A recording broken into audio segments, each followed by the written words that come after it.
कोणती स्कूल आहे? वासुदेव आता नूतन त्या शेटे सरांची का? शेट्टी सरांची हो. अच्छा अच्छा हा. आणि आता माझी मुलगी ना, मोठी मुलगी 9वीला आहे, तिथेच आहे. मी बरं. मागच्या वर्षापर्यंत ना पूर्ण वर्षभर फीस भरत राहिली. तिची जेवढी पेंडिंग होती ना 3 कितवीत वर्षाची. आहे ती आता? हा? ती कितवीत आहे? ना आता 10वीला गेली ती. आजच रिझल्ट होता तिचा. 10वीला गेली, पण त्यांनी ना मला रिझल्ट दाखवला नाही टीचरनी. किती पैसे बाकी दाखवताय? काय काय? किती पैसे बाकी दाखवताय? तिची ना 9वीची आणि 10वीची 2 वर्षाची. किती रुपये दाखवतायत? काहीतरी 11,500 का 12,000 रुपये पूर्ण वर्षाची फीज आहे. बर, आणि अशी 2 वर्षाची आहे का? म्हणजे 9वीची पेंडिंग आहे तिची आणि ती आता 10वीला गेली ना. आकडा सांगा, आकडा. वर्षाची राहील. ठीक आहे, हॅलो. ठीक आहे, चला हरकत नाही. मला त्यांचे नंबर पाठवा. ऐका ना, त्यांचं 1 मिनिट तुम्ही माझं ऐका ना. मी ऑफिसच्या बाहेर उभी राहिली 1.5 तास हा. प्रिन्सिपलला भेटायला. कॅमेऱ्यामध्ये मला बघत होत्या त्या की मी 1.5 तास बाहेर उभी म्हणून, नाही का. इतकं झाल्यानंतर त्यांनी त्यांचं सगळं उरकल्यानंतर मला मध्ये बोलवलं. मी त्यांना रिक्वेस्ट केली, पहिल्या शब्दात कॅमेऱ्यामध्ये सगळं रेकॉर्ड होत होतं. मी त्यांना रिक्वेस्ट केली, मॅम तिची 9वीची आणि 10वीची फीस पेंडिंग आहे म्हटलं. म्हणजे 9वीचीच पेंडिंग आहे, 10वीची तर तिची चालू फीस राहील. पण मी मागचं पूर्ण वर्ष फीस भरलेली आहे आणि मी आता तिची फीस दर महिन्याला थोडी थोडी थोडी करून तुम्हाला 10वीचं बोर्ड एक्झाम पर्यंत तिची 2 वर्षाची फीस क्लिअर करून देईल म्हटलं.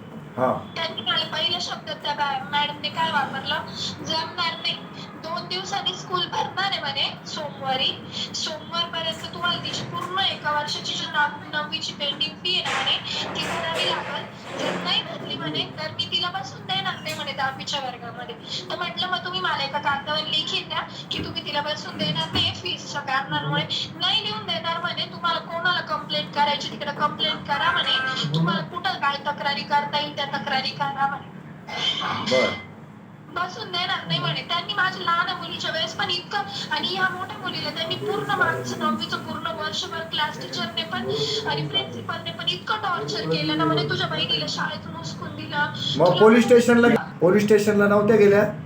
नाही, मी शिक्षण अधिकाऱ्यांना कंप्लेंट केली होती त्यांची. तर त्यांनी फोन करून मला माझ्या लहान मुलीचा दाखला त्यांच्याकडनं काढून दिला.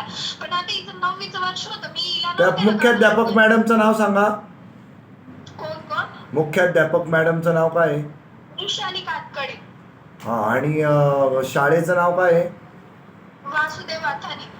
वासुदेव अथानी. अथानी. पुढे काय? वासुदेव अथानी प्रायमरी काय का सेकंडरी स्कूल. हा, आणि मुख्य नाव काय शाळेचं? नूतन विद्या मंदिर, शेट्टी सरांची स्कूल. अच्छा, आणि कोणचं शहर आहे? भगूर देवळाली कॅम्प. भगूर देवळाली कॅम्प. बर बर बर, ठीक आहे. तर मला कोणाशी बोलणं करून देता येईल तुम्हाला आता फोनवर? मी तुम्हाला प्रिन्सिपलचा नंबर टाकू का? टाका, बोलतो मी.